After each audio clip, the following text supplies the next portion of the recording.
부활 8일 축제 월요일에 보내드리는 오늘의 강론, 담당의 천주교 대성교구 한산성당 주임 안동훈 신부입니다. 오늘 복음은 마태복음 28장 8절에서 15절까지의 말씀입니다. 그때 여자들은 두려워하면서도 크게 기뻐하며 서둘러 무덤을 떠나 제자들에게 소식을 전하러 달려갔다. 그런데 갑자기 예수님께서 마주 오시면서 그 여자들에게 평안하냐 하고 말씀하셨다. 그들은 다가가 엎드려 그분의 발을 붙잡고 절하였다. 그때 예수님께서 그들에게 말씀하셨다. 두려워하지 마라. 가서 내 형제들에게 갈릴레아로 가라고 전하여라. 그들은 거기에서 나를 보게 될 것이다. 여자들이 돌아가는 동안에 경비병 몇 사람이 도성 안으로 가서 일어난 일을 모두 수석사제들에게 알렸다. 수석사제들은 원로들과 함께 모여 의논한 끝에 군사들에게 많은 돈을 주면서 말하였다. 예수의 제자들이 밤중에 와서 우리가 잠든 사이에 시체를 훔쳐갔다 하여라. 이 소식이 총독의 귀에 들어가더라도 우리가 그를 설득하여 너희가 걱정할 필요가 없게 해주겠다. 경비병들은 돈을 받고 시킨 대로 하였다.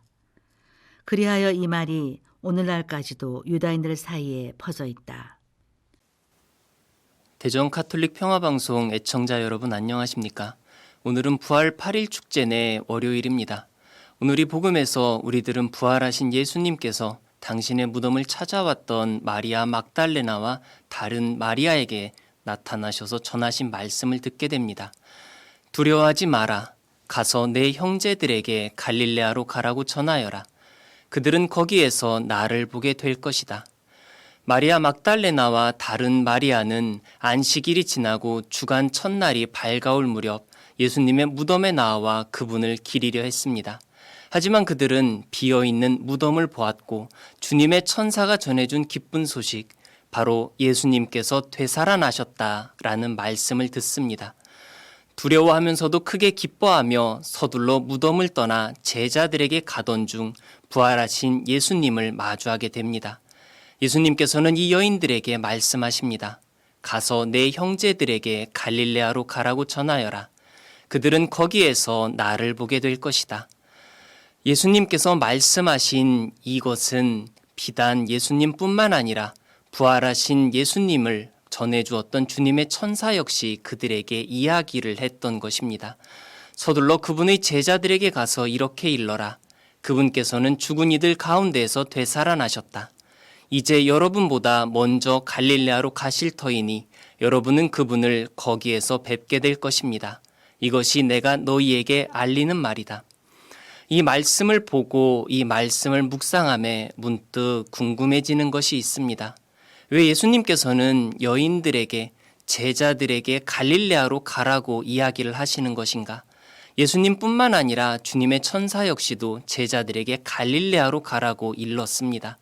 그 이유는 그분의 말씀을 살펴보면 부활하신 주님을 마주하고 보기 위해서라고 합니다.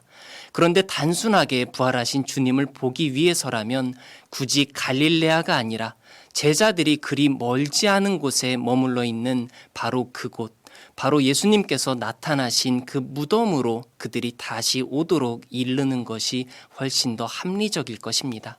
그렇지만 예수님께서는 여인들에게 제자들이 갈릴레아로 오라고 이렇게 하신 이유는 과연 무엇입니까? 왜 갈릴레아입니까? 분명 성경에서 증언하는 것처럼 수석 사제들과 바리사이들은 갈릴레아에서는 예언자가 나지 않소 하고 단언했습니다. 또한 나타나엘 역시 필립보에게 갈릴레아의 나자렛에 대해 나자렛에서 무슨 좋은 것이 나올 수 있겠소 하며 비아냥대고 무시하기도 했습니다.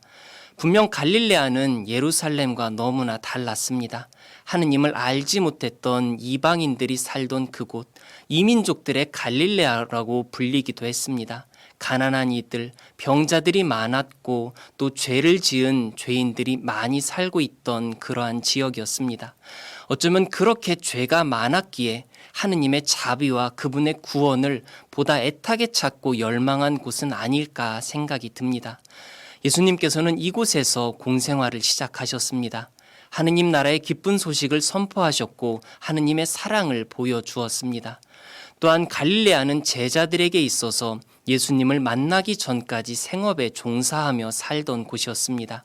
그리고 예수님을 만나고 모든 것이 변하고 새로워졌던 곳이기도 합니다. 나를 따라라 라는 말씀에 두말 없이 모든 것을 버리고 그분의 제자로서 살겠노라고 다짐했던 곳입니다. 그래서 예수님의 죽음으로 시리에 잠겨있던 제자들에게 갈릴레아는 부활하신 예수님을 만나고 그분의 제자로서의 삶의 의미와 방향을 되찾고 다시금 각오를 다지는 곳이었습니다. 그들은 그곳에서 여전히 같은 모습으로 하느님 나라의 복음을 선포하시고 병자를 어루만져 주시고 죄인들을 보듬어 주시는 주님을 만나게 될 것입니다. 그리고 그 모습을 바라보며 제자들이 살아내야 되는 부활의 삶에 대해서 부활하신 주님을 따르는 그 모습을 다시금 깨닫게 될 것입니다. 우리들이 만나야 되는 부활하신 주님 역시도 그러하지 않을까 합니다. 그분께서는 우리들이 빈 무덤을, 그분께서 돌아가신 십자가만을 바라보기를 원치 않으십니다. 그분과 함께 일상을 살아갔던 그 삶의 한복판, 우리 삶의 현장 깊숙한 곳으로 다가오십니다. 우리가 살아냈던 그 삶의 현장 안에서 우리와 함께 하시며 우리가 그분을 닮은 모습으로 그분의 뒤를 따르며 나아가야 되는 그 모습을 깨닫게 해주십니다. 부활하신 주님을 따르는 그러한 삶의 모습, 우리들은 갈릴레아로 나아가야 합니다. 그곳에서부터 주님과 함께 다시금 부활의 삶을 살아내야 합니다. 두려워하지 마라. 가서 내 형제들에게 갈릴레아로 가라고 전하여라. 그들은 거기에서 나를 보게 될 것이다. 오늘의 강론, 지금까지 담당의 천주교 대성교구 한산성당 주임 안동훈 신부였습니다. 내일도 안동훈 신부의 강론이 계속됩니다.